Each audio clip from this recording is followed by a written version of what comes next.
പ്രത്യേകിച്ച് റമദാൻ അല്ലാത്ത കാലത്ത് നമ്മൾ കഴിച്ച ഫുഡിനേക്കാൾ എത്രയോ കുറക്കണം റമദാനിൽ.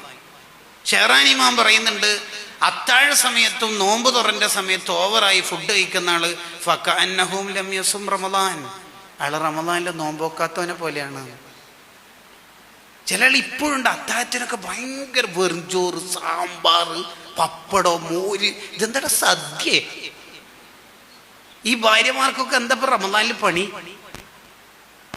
നമ്മൾ പരമാവധി റമദാനിനെ ഒന്ന് ശരിക്ക് ഏതെങ്കിലും മാളിലോ ബീച്ചിലോ പോയിട്ട് ഇഫ്താറാക്കിയാൽ തെറ്റൊന്നുമില്ല. ഇസ്ലാമിലെ റമദാൻ എന്ന് പറഞ്ഞാൽ ജഗപൊക അല്ല, ഒന്ന് ഒതുങ്ങേണ്ട മാസമാണ്.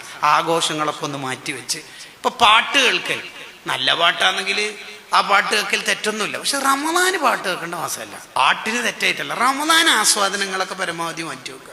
റമദാനിൽ ഗീബത്ത് ഒഴിവാക്കൽ സുന്നത്താണ്. ഗീബത്ത് ഒഴിവാക്കൽ സുന്നത്തോ? ഗീബത്ത് ഒഴിവാക്കൽ നിർബന്ധമല്ലേ? അതെ, അതങ്ങനല്ല. റമദാനാണെന്ന് കരുതിയിട്ട് ആ വർത്താനം അങ്ങോട്ട് ഒഴിവാക്കിയാൽ ഫർളിന്റെ കൂലി ഓൾറെഡി കിട്ടും, പിന്നെ റമദാനെ പരിഗണിച്ച് ഒരു സുന്നത്തിന്റെ കൂലി കിട്ടും. അതാണ് പറയുന്നത്. റമദാൻ ആയതുകൊണ്ട് അതെല്ലാം മാറ്റി വെക്കണോ? ഇത് 28 സൈൻതാത്ത പറഞ്ഞതിന് ഇഫ്താർ, 29 കരീം കാക്ക പറഞ്ഞതിന്, പിന്നെ 27 ഉമ്മാമയുടെ അടുത്ത് എപ്പോൾ ഉണ്ട്. ഇത് എന്തെടുക്കത്? റമദാൻ എന്ന് പറഞ്ഞാൽ തീന്മേശ നിറയേണ്ട മാസമല്ല. അതാണ് ഹജ്ജാദ് ഇമാം പറഞ്ഞത്, ഓവറായി ഫുഡ് കഴിക്കുന്നതുകൊണ്ടാണ് പലർക്കും റമദാനിന്റെ ഒരു ആത്മീയത കിട്ടാത്തത്, ഒരു രസം, മധുരം കിട്ടാത്തത്. അഥവാ ഇഫ്താറിന്റെ സമയത്തുള്ള കടികള് ഇപ്പം തിന്നാൻ കഴിയുന്നില്ലെങ്കിൽ പിന്തിച്ച് ഇശാ കഴിഞ്ഞിട്ട് തിന്നാൻ മാറ്റി വെക്കല്ലോ ചെയ്യും.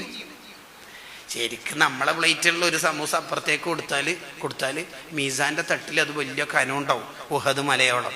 നമ്മൾ തന്നെ നിന്ന ക്ലോസറ്റിലേക്ക് പോകും, വേറെ പ്രത്യേകിച്ച് മെച്ചൊന്നുമില്ല.